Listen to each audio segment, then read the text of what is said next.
What's up, everyone? Happy Monday. Alyssa Orange alongside Mike Irwin. Time for Ask Mike. Got another stack of questions. I know you got really good answers, right, Mike? If I don't, you can fire me. I will not fire you. Don't say that. Don't put that in the atmosphere. All right, Here we go. First question, more of an observation, according to you, is about Arkansas's overtime win against Texas A&M on Saturday night. Sonny Scott says there will be a little talk about clock management at the next practice. Yeah, he could be talking about several things in that game, but I'm going to refer to, I don't know, it's strictly clock management, but to me it is. When you've got a 6-point lead with about 1:06 left to go in the game, and you've also got your best point guard and your leading scorer in foul trouble, he's got 4 fouls. You don't go down on the other end 4 seconds into the shot clock and foul, which is what J.D. Notae did. Now, there are several problems with that, chief among which is that Notae fouled out right before the end of the game, and then it went into overtime, and it looked really bad. But you also stop the clock in that situation. Now, you can't do much to force them to dribble around before they take a shot because you don't want to play such strong defense that you do foul. But at least if they take a shot, the shot clock or the game clock doesn't stop. And that's what happened. So that 6-point lead was back down to 4 after the free throws. You go back down on the other end. I think Chris Likes hit a couple of free throws. Somebody did. I'd have to go back and look. Arkansas goes back up by 6. And then this time, it took about 3 seconds for a foul, and that was on a 3-point shot. So those two things really stopped the clock twice and really allowed Texas A&M, and then the second one allowed them to make those 3 free throws, which got it to a 3-point game.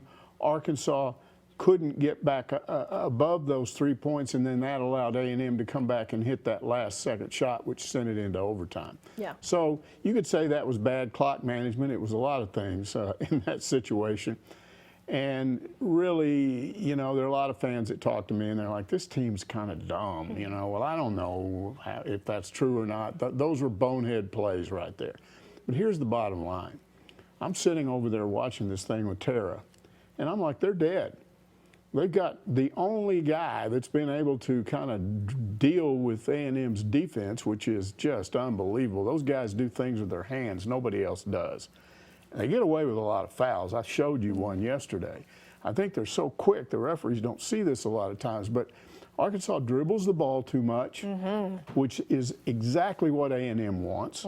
And when you got Notae on the bench, who's better at that than the other 2 point guards, I just thought, it's over. And indeed, Chris Likes had 2 quick turnovers in overtime. One of them led to a dunk on the other end, and Arkansas trailed for the first time in the game. And I thought, man, this is not starting out well. But I give Likes a lot of credit because he came back and played within himself. He had a couple of key assists in that game. One of them to Jalen Williams for a dunk, and then the big one was with 13 seconds left, which the shot clock was about to run out. Somehow he shoveled it back to Williams, and he made and got back Arkansas into a 3-point lead, which eventually allowed them to win the game. Now, there were several other dumb things that happened, including. I was going to ask you. You can talk about that. Okay. I don't mind.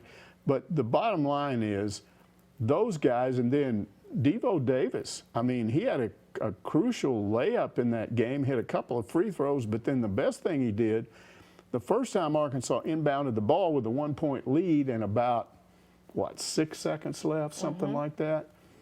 You just don't want to turn the ball over there because if A&M gets the ball back and makes a basket, they win the game. Devo got himself open the second time, and he was wide open, so Jalen Williams was able to hit him very quickly, and then he threw the ball down to the other end of the court, and Stanley Amude could have dribbled into the corner, and the clock runs out. Yeah. And instead he dunked it. So all kinds of things could have happened. You could have gotten that dunk blocked. It almost got blocked, yeah. You could have missed. You want to burn the clock out in that situation. Instead, he made the dunk, but now I'll let you talk about that. Well, for me, it was you don't need to do that. And again, it goes back to clock management. Just let the clock play out. You've now won the game. You don't need to throw it down because now that gives them 1.3 seconds now on the clock to go. And that shot was like this far. Yeah. And I just think it's kind of a bonehead. You don't need to do that. That's dumb. It's dumb to take that shot. Now, it looked good. I was a little frustrated. It got all this play on social media because, cool, it looked good. Not smart, in my opinion. I think you just, again, like you said, run the clock out. And then the lights went out. And how is that not a technical, by the way? Yeah, I think you've said that technically under the rules, if you do stuff like that, it can be a technical foul on the home team. I don't know. I haven't looked it up. I don't know either. But anyway, it was weird. The point is Arkansas won the game. They did. And they, honestly, I didn't say this on air, but I didn't think they were going to win the game before it started because they are the perfect team for A&M's defense to frustrate it. The first time. Yeah. They got out to a 29 lead. They got out to a 24 lead. Then they were only leading by 4 at half. Now they're down at half. Then A&M comes. I mean, it mirrored the first time. Because A&M is 100% focused all the time. No matter, you can get a 10-point, 15-point lead on those guys. They just keep coming back, keep coming back. They don't lose focus. They don't lose energy. And Arkansas just kind of goes back and forth. They're doing a better job of that these days with this 4-game win streak. But I thought going into this game, they just don't, they dribble the ball too much to go up against a defense like that. They don't pass it enough. And at times they did. They passed the ball around very well. They moved away from the ball, scored, but then they go back. It's like you flip the switch and they go back and become that other team. So I'm just glad they came out of that with a win because I think that's one of the most difficult games they have left on their schedule. They have some big-name teams left, but they don't face anybody that plays that kind of defense with their hands, which would play right into Arkansas's tendency to turn the ball over. So it's a big win. Yeah, Craig Hanna on the Facebook site going hog wild on the Hill with Coach Musselman posted, I've been going to games on the Hill for over 40 years, and this is the first time I have been disappointed with the crowd. Why did so many people leave at the end of regulation? Well, first of all, when you've got 18,000 plus in there, what do you have? You have about 3,000 people that normally aren't there, right? We know who those people are. They're the people that have enough money to buy season tickets, but they're not going to show up except for a big game. And this was a big game. So, yeah, and it's on the weekend, so let's drive all the way up from Little Rock, or let's go, even though it's wintertime. Yeah, let's go to the game. It'll be fun. But then they get in there, and they watch Arkansas play this up-and-down game, and then you blow a 6-point lead in the last minute of the game, and it goes into overtime. They're probably thinking what I was thinking. This team has no chance. So they're mad. They're not fully convinced that this team has turned things around. Some are, some aren't. But they weren't, and they're probably thinking, well, we came to this game and look what happened. So let's just leave. And some of them are trying to beat the traffic. You've always got a few people trying to do that. My attitude toward that is it's not all that unusual. I've seen it before. I don't know how many left. I don't know if it was like a bunch, like 2,000, 3,000 leaving at one time, or if we're just talking about some fans or whatever. So I don't know. I think a part of it is that there are some fans that still aren't. They're frustrated with this team the way they started off, you know, 0-3 in SEC play and lost 3 of what? They lost 5 of 6 games.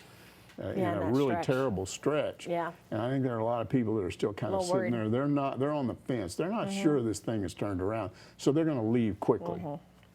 All right, Brad Welch asked, why do we need a DJ at home basketball games? We have a great band that generates a fan frenzy our team feeds off of. Let the cheerleaders and band do their jobs. Make Bud Walton Arena a place to be feared, not entertained. Yeah, we got a lot into this last week. We got a lot of questions. That was the only one this week. And one of the things I pointed out last week is that the athletic department does send out a survey to these season ticket holders.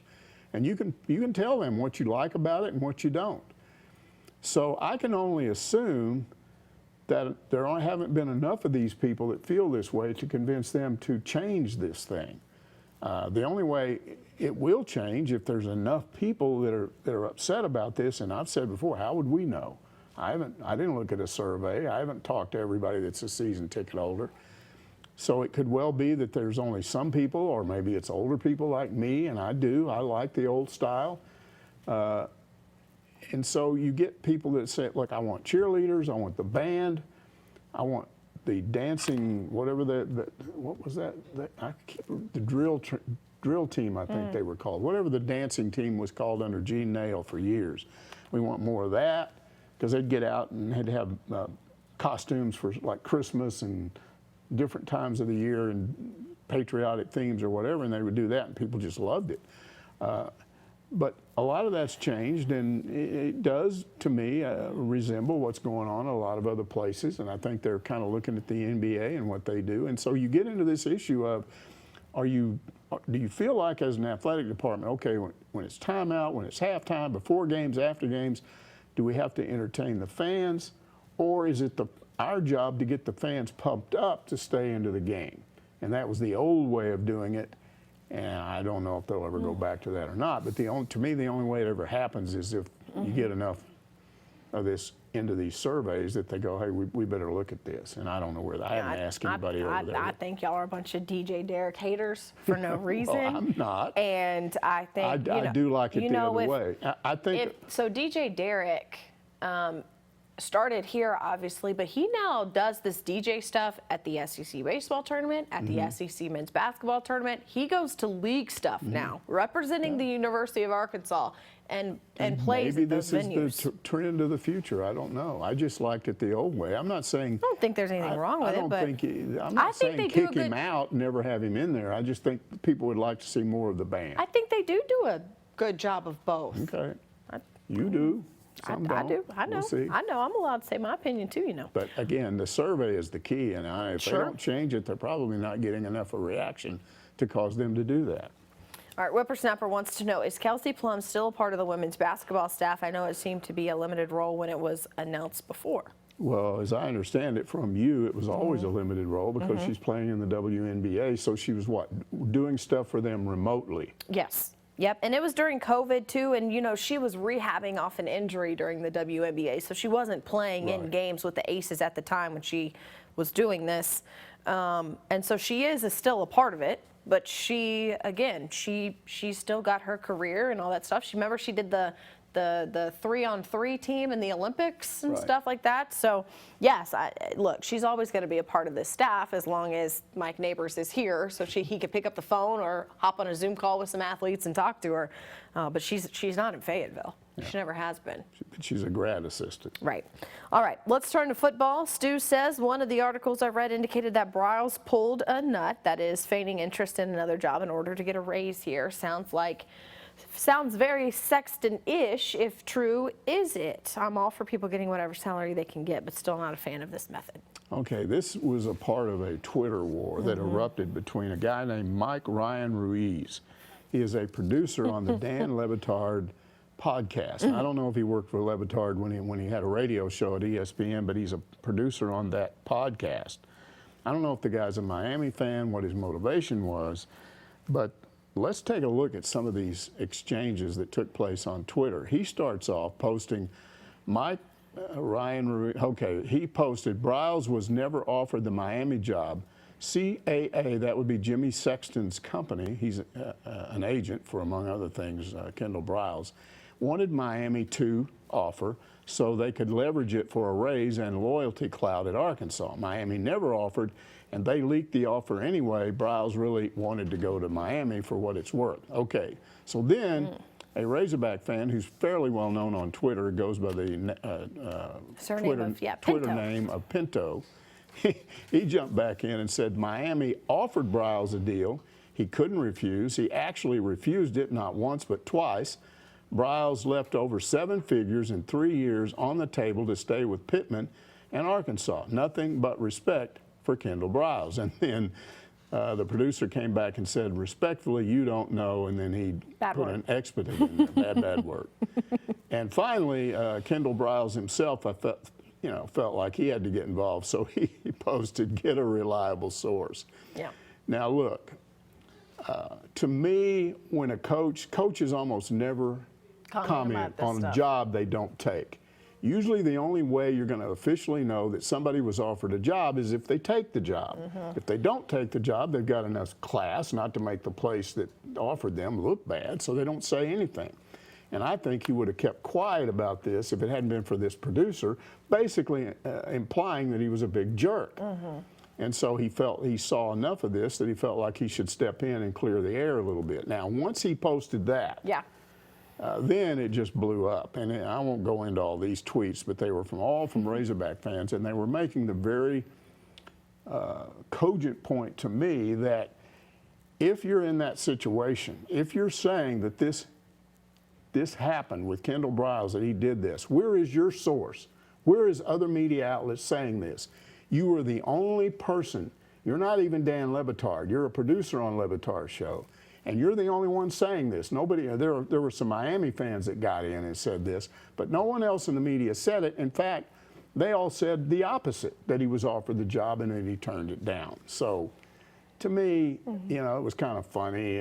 I mean, there were Razorback fans threatening, "We will bury you. We will dog you to the end of your What did they say? Arkansas Twitter is feisty, and they went after this dude. They went after him, and it went on for 2 or 3 days. It was actually pretty funny to read. But I'll go with Kendall Briles on this for the simple fact that, again, I don't think he would have commented if he hadn't felt insulted by this, if they just left it alone. But as far as I know, that job still hasn't been filled. It hasn't, as of right now. And so, man, it looks like, to be honest, that Cristobal, the new coach, can't find anybody that wants this job. So it's kind of embarrassing for Miami. They do this a lot. Didn't have Briles turning it down. They had a picture of him doing it. But I guess that's because Florida State played them or something. Well, so this is, this is what they do. Florida State beat Miami over the weekend. And they, because their whole thing is like the U. That's kind of like the upside down hook 'em horns. Yeah. Okay, I get it. Yeah, exactly. Like this. Right. Okay. Chi-Town Hog says, I have seen posted on several social media sites that Hornsby has been told he is moving to wide receiver. Has there been a more legit source to this revelation? Well, to me, the only legit source would be Sam Pittman. He hasn't talked about it. I'm assuming after signing day we'll have a press conference, and that's one of the things that will get cleared up. So no, there hasn't been a legit source. Here's what I think happened. There were some rumors flying around when Malik Hornsby hit the portal that they had asked him to go to slot receiver. Now, why slot receiver? Well, he's not big enough to be out on the corner to get challenged by cornerbacks and linebackers and DNs and people like that. But if you can bring a guy straight out of the backfield and use his straight line speed, then maybe you got something. I don't know if any of that was true. That's just what was floating around. So when he withdrew his name from the portal, these people started to assume, well, okay, he must have agreed to do that. I'm told a lot of things about that. Don't know if any of them are real.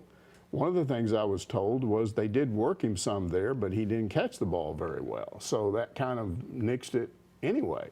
So if they ever were trying to get him to move to receiver, they're not now.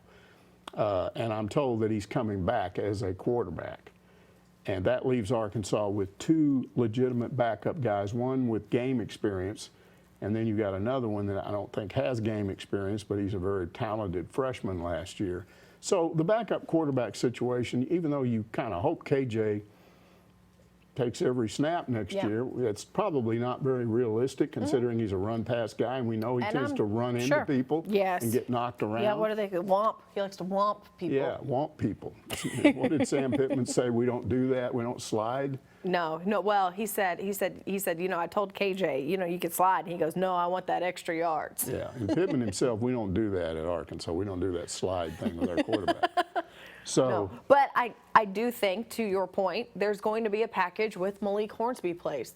I mean, I think we're going to continue to see Malik Hornsby take some snaps when designed to do so. Okay. So at least the word we're getting is that when spring training starts, he will be a quarterback. But we will wait for Sam Pittman to know for sure because nobody associated with the team has commented on this. All right, TL Slayton says if Hornsby is moving to receiver, that means Lewis Coley will probably move up to the backup QB position. Hornsby has been on the field in critical situations like the A&M game. Coley hasn't. Is he ready for a jump like that? Well, again, we don't think that Hornsby is moving, but let's talk about Coley because he didn't.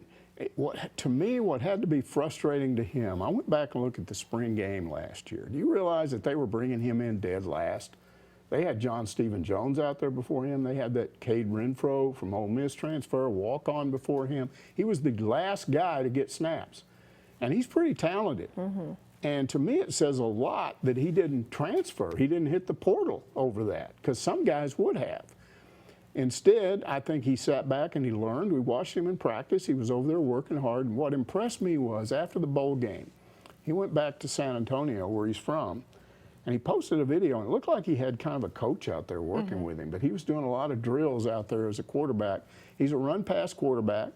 He looks like, they list him at 6'2". He looks like, to me, he's about 6'1.5", maybe 6'1". He's not a real tall guy, but he's got quick feet. He doesn't have straight line speed like Hornsby, but I like quick feet because quick feet is football speed. You stop on a dime, you start back up and accelerate to full speed in 2 or 3 steps. That's what allows you to sometimes escape a tackle. And he's pretty good at that. I also like his decision making as a quarterback. He doesn't, if he's in a pass rush situation, he doesn't immediately, a lot of run pass quarterbacks just take off running when that happens. He doesn't do that necessarily. He moves around and still tries to throw the ball. But it is true he doesn't have a lot of practical experience. I think he's going to get a lot of work this spring. We'll see. Yeah. But I think they're going to give him a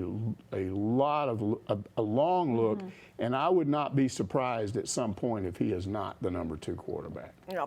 All right. Lanny asks, how serious is this knee surgery situation with KJ? Will he miss spring football? Okay, there's no ligament damage there. It's cartilage. And what happens to a lot of athletes is you get cartilage that breaks loose in that knee, and it's very painful.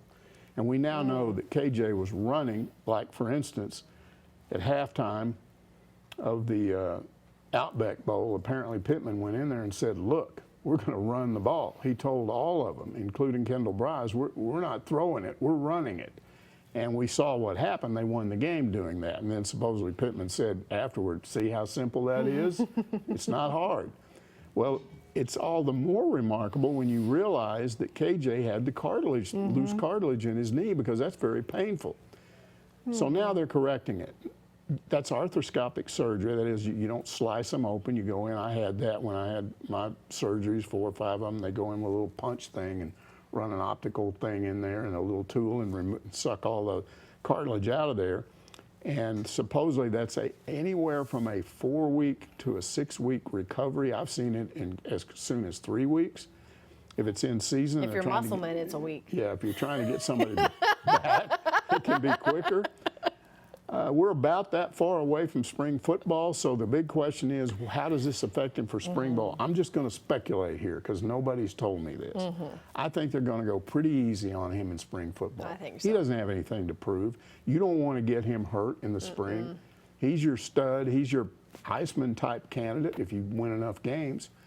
He's shown tremendous improvement. I think his improvement is going to come in the preseason. They're going to work him in the preseason. And then they're going to do what they did last year. He improves as the season goes on. Yeah. So I don't think that he will get a lot of work in the spring, and I think they will work those 2 quarterbacks a lot. And they've got a walk-on run-pass guy they brought in. I think they'll work him quite a bit, too. Yeah, absolutely. All right, Alabama Hog says, do you have an idea as to why Sam Pittman fired Jermile Ashley, the defensive line coach? Are you hearing any names as possible replacements? Yeah, we've heard some names, and Edo. let's Edo. Let's go to why he was fired. And again, because nobody's talking about this directly to us. This is what we're told. We're being told that more than anything else, it had to do with recruiting. And we know Sam Pittman has that reputation. Fired a couple of coaches last year because they weren't getting a job done recruiting. And he makes it very clear when he hires somebody, I want you to produce. Okay, there's a problem there. Recruiting is going great. It really is. And it's the best I've seen, especially out of the portal. They've just been doing great things in the portal. The one area where they really still need to add people is on the D-line because they lost so much on the D-line. And they had a player, what was his name? Landon Player. Landon. Right, or Jordan Player? Jackson Player. Jackson Player. We miss these names sometimes. Jackson Player. Jackson Player was a kid from Waco that wasn't recruited by Baylor, wanted to go to Baylor, but wasn't recruited. So Ashley was at Tulsa, and he brought him into Tulsa. So then when Lincoln Riley leaves, this kid Player decides he's going to leave. Oh, everybody assumes, okay, you got him to go to Tulsa. Surely you can get him to come to Arkansas. And when he didn't, and he went back to home and committed to Baylor, a lot of people said, well, that was why Sam Pittman did this. It may or may not have had, I've had people tell me, look, come on. The kid lives 5 blocks from the stadium. He'd always wanted to play there. You can't expect him to land that kid. It was different circumstances. So it could have been some other things. I know Arkansas's pass rushing numbers were pretty low in the SEC, you know, 13th, somewhere in there. Yeah. and thrown for Well, lost it'd be at the plays bottom. and all that. But other people have made the point that when you have a three-man pass rush, it's not good on your D-line. Yeah. So it could have been some of that. There's also some talk that maybe some of those players on the D-line didn't like him. Well, we heard talk before there was guys in the secondary that didn't like the secondary coach. I don't know if Sam Pittman reacts to that kind of stuff or not. I'm going to stick with the recruiting thing because it's just in line with what we know about him. Yeah. He's just dead serious about recruiting in ways that we haven't seen. I think you've got to go all the way back to Frank Briles to see a guy who recruits the way he does. Briles, in the 60s, Arkansas was the third winningest team in college football in the 60s with no facilities. The facilities here were horrible. They were bad when I got here in 75. They were worse in the mid-60s. And yet he got coaches that could recruit. He could recruit. And that's the way you do it. That's the way you win a national championship. That's why you're in a position to win 2 others in the 60s, because you have players.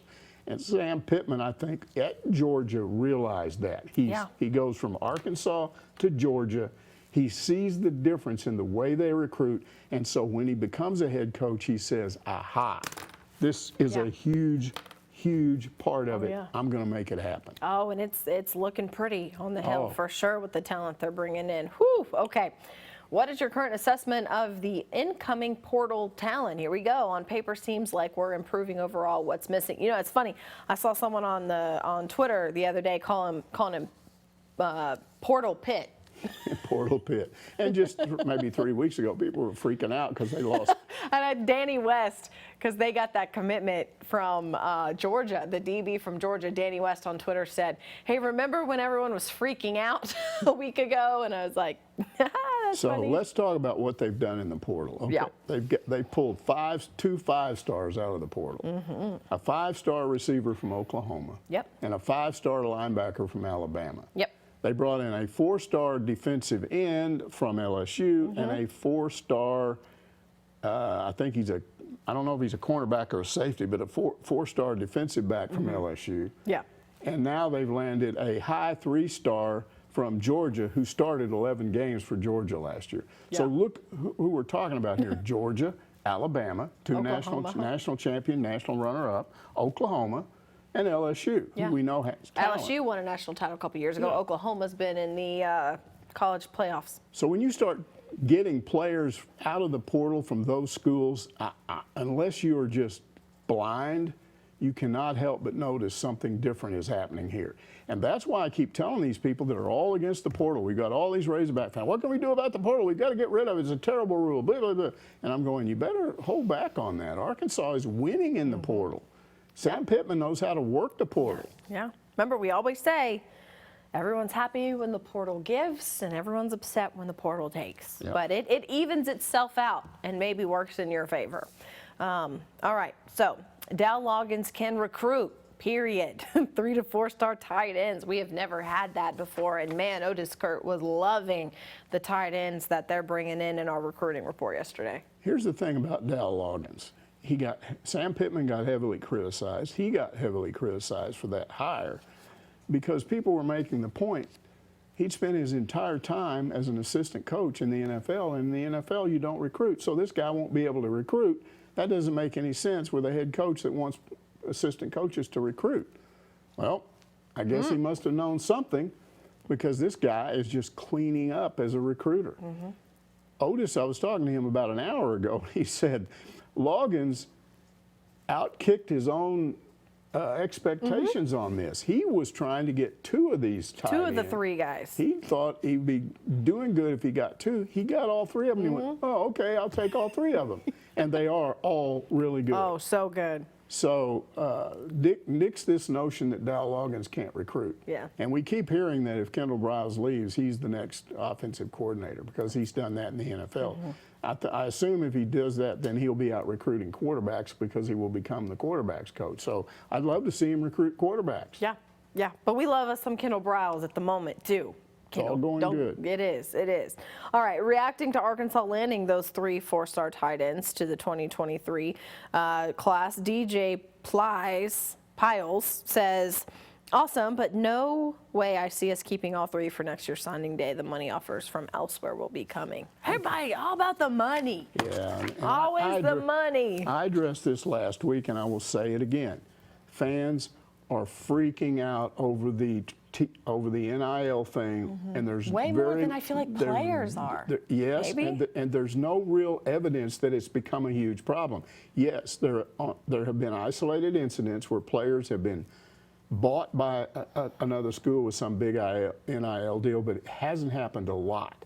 And I'm talking to people that are involved in NIL, and they tell me that the fans are way off on this, that yes, NIL is important, but players still care about who's coaching me, what school do I want to go to, and they're making the assumption, okay, if I go to this school, I'll get an NIL. Yeah. But I want to go to the school I want to go to, and I want to play for the coaches I want to play for.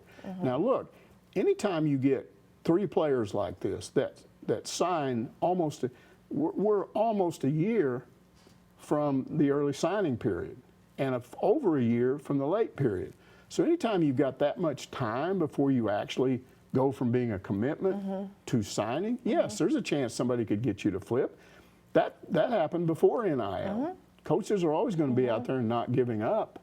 So it'll be up to Arkansas just to continue to recruit these guys. This Luke Haas guy was committed to OU, and they still continued. Arkansas still continued to recruit them, and it worked out in their favor. So you're absolutely right. I mean, other schools are going to continue to recruit kids that have committed elsewhere. You just don't know. Again, you just don't know what's going to go down. But tight ends, I tell you, I know that Sam Pittman wants to play more tight ends. He just has been so limited at that position that's the with one injuries frustration he's had. and just guys not developing the way that he thought. He's moved Trey Knox over there. Hopefully Aaron Outley, who was the big guy out of Parkview a couple years ago, can be healthy this upcoming year. So look, tight end, you might be back. Tell our DJ Williams, don't sweat it.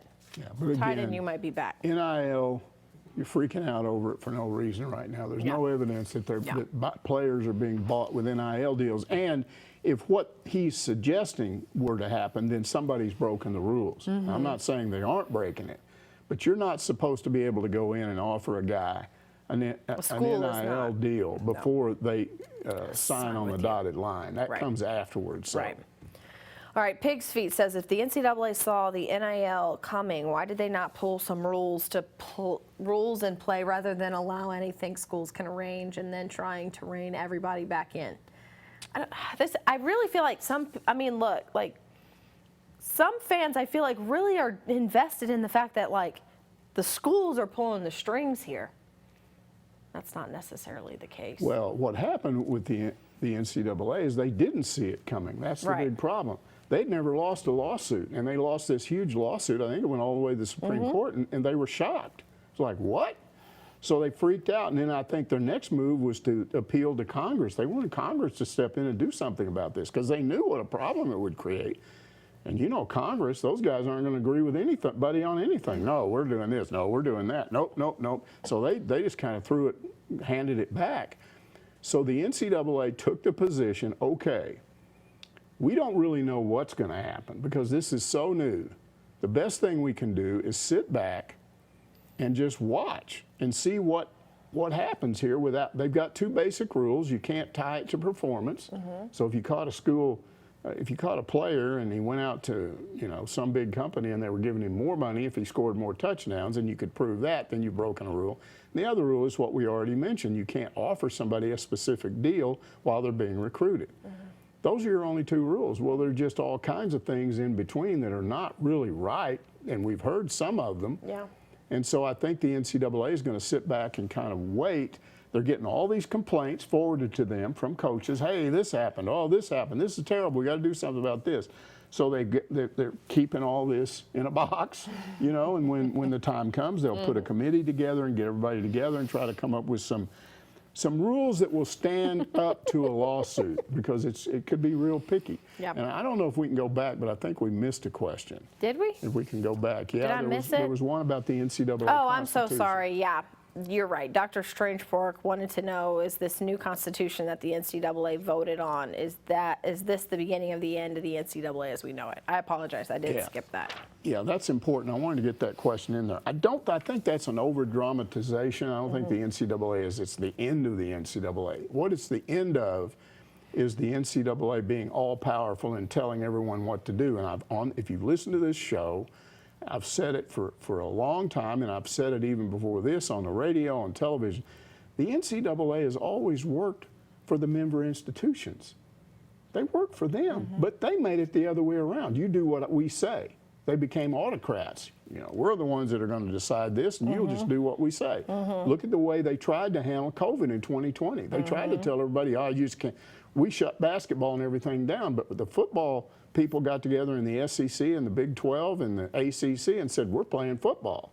We don't care because you don't have anything to say over our schedule, and you don't have anything to say over our playoff. Football is separate from the NCAA in scheduling and in the playoffs. So what basically happened now is the NCAA realizes, and this is a part of NIL, that they're rethinking this. And so they voted on this new constitution. And the first thing that happened is they reduced greatly the number of pages that were involved in this thing, the rules, the way it's set up. They simplified the NCAA. They more clearly made the distinction between Division I, II, and III. So they're letting Division I know, hey, we're kind of going to let you run your own show. But that caused some more problems, and here's why. This is rapidly developing into a situation with this proposed expansion on the college playoff into the SEC versus everybody else. Because even the ACC and the Big 12, and certainly the Big 10 and the Pac-12, they're all sitting back there going, wait a minute, the SEC gets 2 teams in every year anyway. If we expand, they're just going to get a bunch more teams in there. And they're increasing the possibility that they're going to win every year. We don't know if we like that.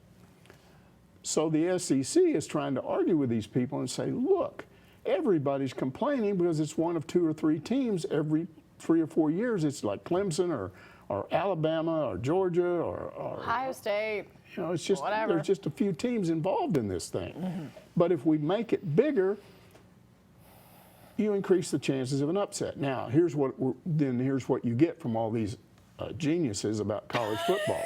They say, well, that's stupid. There's only 3 or 4 teams every year that's capable of winning, and you get these blowout games. What is one of the biggest complaints about the NFL? And when we hit the playoffs, there's too many blowout games, right? But we're not seeing it now. Did you watch this weekend? We're not seeing it now. Ain't no and we're blowouts. seeing teams like the 49ers come and do things you don't expect them to do. There will always be upsets when you add more teams to the equation. Look at basketball. It might not happen all the time, but it will increase it. And that's what the SEC is trying to tell these other conferences.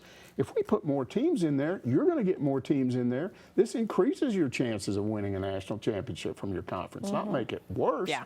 But they're not having any luck. Yeah. So the latest word, and I've been reading about all this on the internet, the latest word is the SEC is considering the possibility of expanding greatly, like maybe doubling beyond the 16, go to 32 teams, maybe more than that.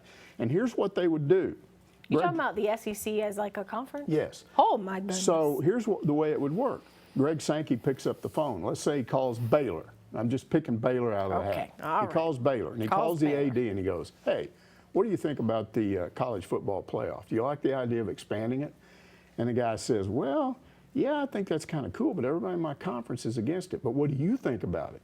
Well, I think it's good. Okay, we want you in our conference. And then he goes around and polls these schools and finds schools in other conferences that are for this playoff, and then he offers the big potato, the big thing. We want you. And then what are they going to do? You're going to turn down the SEC, a chance to become part of a super conference? So where does this go? Here's where it would go, is you would end up with maybe 32 teams that say, this is the national championship. We play it among these teams. You other people from the Big 10 or wherever you can go do whatever you want to do on your own. Go play your little game off to the side. We're the big boys. We're going to play our football, real football, and we're going to name a national champion from our conference, which is huge. Now, they'd have a bunch of different divisions and things like that. But I think they're taking over. I think they're bluffing a little bit, but they've got some behind them to scare people. Sure. They're saying, you don't play ball with us, Here's what we're going to do, and you could be left over there playing your little dinky Rose Bowl national championship or whatever you want to do. We're going to have the real thing that the media is going to recognize. So all of this is part of what's throwing it out into the universe. When you Dang say it may be as we have known it, yeah, it could be really changed. I mean, nobody knows where this is headed. It's like NIL. We don't know where it's going. Nope. Hey, you know what else? I've been hearing that esports is the next big thing, and that's what this next question is going to be about. Well, DJ Williams. We're not already at esports. We are. That's at the end. We're at the end. We are? We are. We are at the end. You already answered the NIL question. We're at the end. Do you think Arkansas will ever have an esports team? I tell you what, our DJ Williams says we'll be covering esports soon. Okay. And then what was your favorite video game? Let me get down here because I had to look this up. I had to look up these teams. Did they have Atari back in your day? Was that the only option? There are actually Pac-Man? There are actually universities that have esport teams. They do. And a few of them have golfer scholarships. Yeah. Now that's video games. In case you don't know what esports is, it's video games. Video games. Okay, here are the notable schools. Maryville University, Missouri, Northwood University in Michigan, Harrisburg University in Pennsylvania, UC Irvine, UT Dallas. So those are your biggies. What you don't see there are any big-name Power 5 schools. Is it coming? I don't know. I don't think that would ever happen to Arkansas in terms of scholarships, not if the athletic department had to fund it. Now, if the school wanted to do it, I don't know. They might say, yeah, that's cool. So am I against the idea? No, I don't care. If you're a school and you want to offer kids scholarships to play video games, that's your thing. Now, what's my favorite video game? Look, Here we go. I started playing video games maybe in the late 80s. Okay. Because my kids started getting them, but it wasn't any fun for me because you know Josh, my oldest son. We're playing EA Sports college football, whatever. He's losing on purpose. He's punting on first down. You're playing him, and he punts on first down, and he tries 80-yard field goals, and he fumbles on purpose. He does all these stupid things. He has his quarterback just run back and fumble in the end zone. You can't have fun with this guy because he thinks the whole thing's a joke. So I'm not doing that. So I said to myself, all right, look, they had this thing called PGA golf, and it was pretty cool. And the thing I liked was you could play different courses, and so I actually got too involved in this. I did. I made a tour schedule of tournaments where they were played on, and then I imagined myself as a 16-year-old kid who had made the PGA Tour, and I was just beating all these guys like Jack Nicklaus and Arnold Palmer and all these guys. And so I'd make all this money, it'd be really cool. And then I was at the British Open at St. Andrews when I was 16 or 17. And it was kind of fun to do for a while, but then one day I'm sitting there doing that. I'm thinking, are you an idiot? This is all like goofy stuff. This isn't real. You're actually thinking in your mind you're doing this nonsense. So I just kind of gave it up. Hey, I tell you what, next time though that you're in the office, when our Dan Scoff brings his Oculus, have you tried the Oculus yet? No. It is incredible. While we were playing mini golf the other day, it's incredible, the reality of it. That stuff is awesome. You gotta try the Oculus. In college, now I've talked about this before, we did play a version of a crude video game late 60s. My buddies and I played the entire 1969 Southwest Conference football season. Each guy picked a team that they liked. Okay, what is Photoelectric Football? It's a box with a light bulb in it, transparent thing on the top. You take these plays on cardboard that it's really an X's and O's type thing, what you draw up for X's and O's, and you put the offense down, offensive plays. The defensive guy puts his play down on top of it, and then you've got this little slot that you pull out that's and not it shows if it was It shows where the guy's going, not. and if he runs over one of these little red spots, he fumbles, he's tackled, he throws an interception or whatever. Interesting. So we played this entire season. Now, here's how it was different from the real 69 football season. The Arkansas, not Texas, won that year because my best friend, who was a Razorback fan, the only Razorback fan I knew until I got here to Arkansas in '75, he was at Arkansas, and he beat everybody. He even beat me. I was Texas Tech, and he beat me the week before they played Texas. Then he got this horrible head cold, and he'd done that his whole life. He'd get these head colds in the winter, and he'd get sick. So he could not play the Texas-Arkansas shootout on December the 6th, whenever it was. So he got me to play for him. I was the coach of Arkansas. I became Frank Broyles for that game. And I went up against Darrell Royal, and I won. Oh. So Arkansas was undefeated. They won the Southwest Conference. Now, we didn't do the Cotton Bowl. We didn't do the national championship with Notre Dame. Look but at you. By, Hey, by question for filling you. in for him, I did that. Question for you. Did you watch that Kansas City Bills game last night? Yes, I did. That final 2 minutes. Mike, your thoughts? It was unbelievable. I'm not sure I've ever seen, because you start asking yourself, what happened the rest of the game? Why weren't they doing this? It was incredible. Like they suddenly went nuts. Those two quarterbacks went nuts. The 13 receivers went seconds. nuts. The guys were wide open. They were throwing it to them. And I'm telling you, when you got, what was it, 13 seconds 13 left? seconds. And you're behind, and you've got to figure out how to kick a field goal in That's 13 incredible. seconds. It took 2 plays. Andy Reid had all of his timeouts. Two just in plays. case. 2 plays. And it still comes back to Oh, my this gosh. thing that I've complained about, this dopey NFL overtime rule where you can actually get beat Just by never getting the ball. That last 2 minutes was incredible. 4 lead changes or something in that last 2 minutes, and watching it with my husband Sawyer, who's a Cowboys fan, he goes, "This is incredible. This 2 minutes, I've watched 2 minutes of this just perfect football, 1 penalty, and it was that pass interference on Ward on the Chiefs." And he goes, "If this were the Cowboys, they'd have 15 by now." That's what he needs to understand.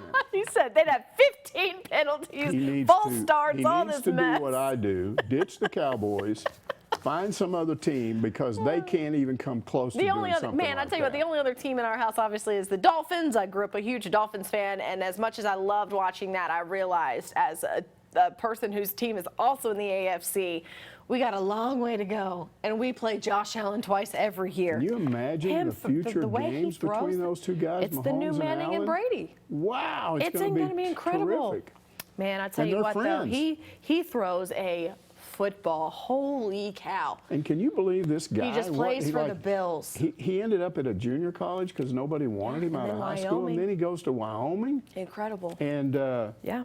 Nick said that, who was it telling me that they knew a guy? No, it wasn't Nick, because Nick worked up there, but I have a buddy that's got a cousin that lived up in northern Colorado, and he was familiar with Allen when he was at Wyoming. And he said, he told me when he got to the NFL, he said, "You are not going to believe this guy." And he said, "I laughed at him. I never heard of him before." And look what he's doing now. It's incredible, man. Incredible. And I tell you what, it'll be fun to watch. I was going to go somewhere else with this, but I lost my train of thought. It was an amazing game. Plays Everybody's for the talking. Bills. Here's the deal. I hate the Bills.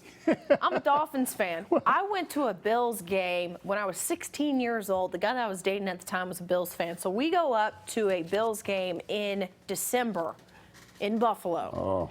And I'm a Dolphins fan. I've got my Dolphin stuff on. I'm 16 years old, and there are grown men throwing snowballs at me. Yep.